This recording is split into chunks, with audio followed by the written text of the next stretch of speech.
Yo, what's up, everybody? It's your boy Big Phil from Casa de Calacas, Puro Desmadre, Fuck the World, and Max Found. It's been quite a journey. The date is March 5th, I believe. March 5th, 2012. Just chilling here in my house, going over some musicals. Some instrumentals, my bad, for an upcoming mixtape called Sex and Hennessy. Put it in some work. Just beginning to make a journal regarding my weight. I have been overweight for a very long time, as you may have seen, you may have noticed, you may have not. For those that did but never said anything, thank you. Not. But just pretty much decided to put something out there because it has been more than enough time, and I am at a weight dangerously unhealthy for me. And it's something that I don't bring up. It's something that I don't talk about. It's pretty much just, brushed under the carpet. And it's been brushed under the carpet too long, and by too many people. And I am now 30 years old. Turned 30 a couple months ago in November. And a lot has happened. A lot has happened, especially within the past 2.5 years, regarding my health. Thankfully, thank God, I haven't, the few times that I ever made it out to the doctors, I never had gotten, I wasn't diagnosed diabetic or with high blood pressure or high cholesterol, no heart problems, never had any of that. Ran physicals and nothing was ever diagnosed from there. They always said that although I am extremely overweight, technically I'm pretty healthy. But, looking into the future, which is something that I didn't do, too much the past 10 years of my life, how many people my size are alive, like in their, 70s, 60s, 50s even, all the greats, the heavyweights, if they didn't die from, any overdoses or anything like that, it was pretty much a heart attack by, sometime in their 40s. And I was beginning to get panic attacks and anxiety attacks a couple years ago, maybe a year and a half ago, back in 2010. Very horrible year. But I was unemployed. I became depressed, secluded.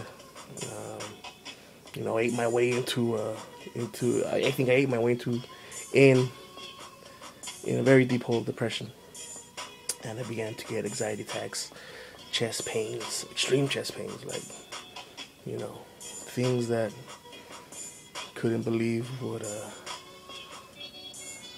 so minimal, but at the time, you think you're fucking dying. And from October of 2010 to pretty much, now,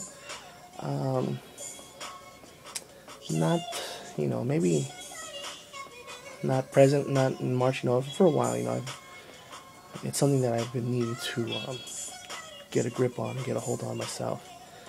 And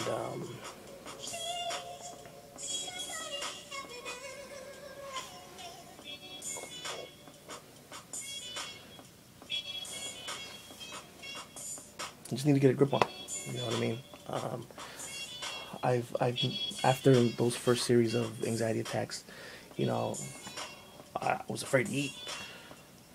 I got full right away.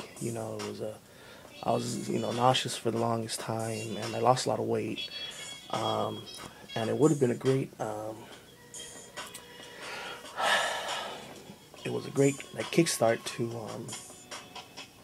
losing weight, and I had I think I lost about my heaviest, I was like about 390, 395, around there. And then when I started eating right again and working out every day and exercising and shit. In a matter of a month, I was like 355, 360, 360, 355. And I had continued for a while, and then I got hired at a job, and the hustle and bustle of work, and it was always easy to kind of know. The first thing that went was the workouts, because working full time and working overtime and tons of overtime, plus the band and plus the video company, Polo Desmadre, those obligations, everything was easily put to the side. Plus I was making money again, so I was like make a trip to $1 menu and Mickey D's was the quick fix. But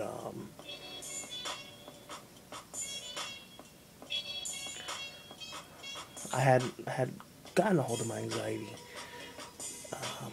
for most of 2011 until a brownie incident sent my ass to the hospital, and I had to reevaluate things again, and certain relationships were destroyed. That some got mended, some were in the process, and some just didn't come back to reach again. That wasn't the cause of it, but it kind of served as the catalyst of a lot of stuff that was that happened afterwards. My biggest problem, I worked hard for the success of Casa de Calacas and building it as a brand and as a name and as a label, and making sure that the streets of East LA know that this is East LA's band. I've worked hard for it. I've worked hard in other people's projects, and I've taken great pride in it.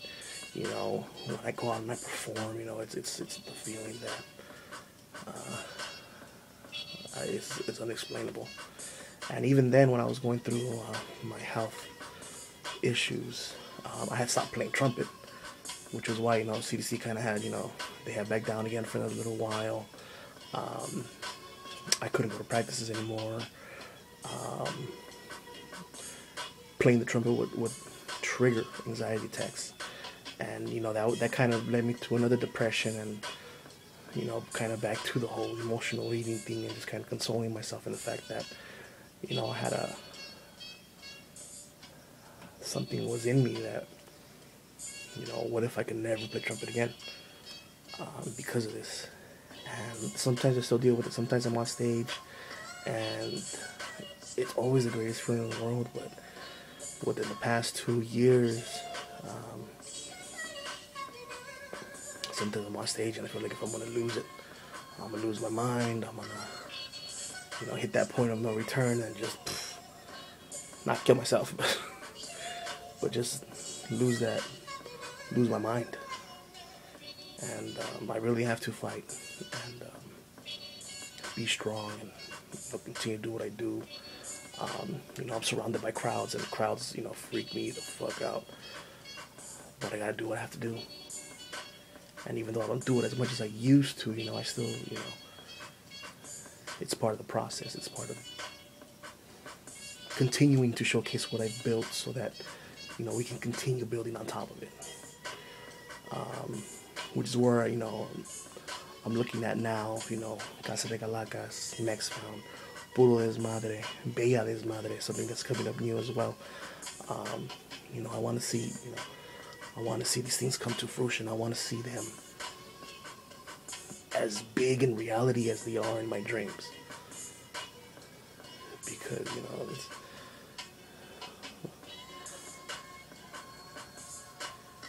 it's the cause of many sleepless nights, but, to come up with my friends and my family and just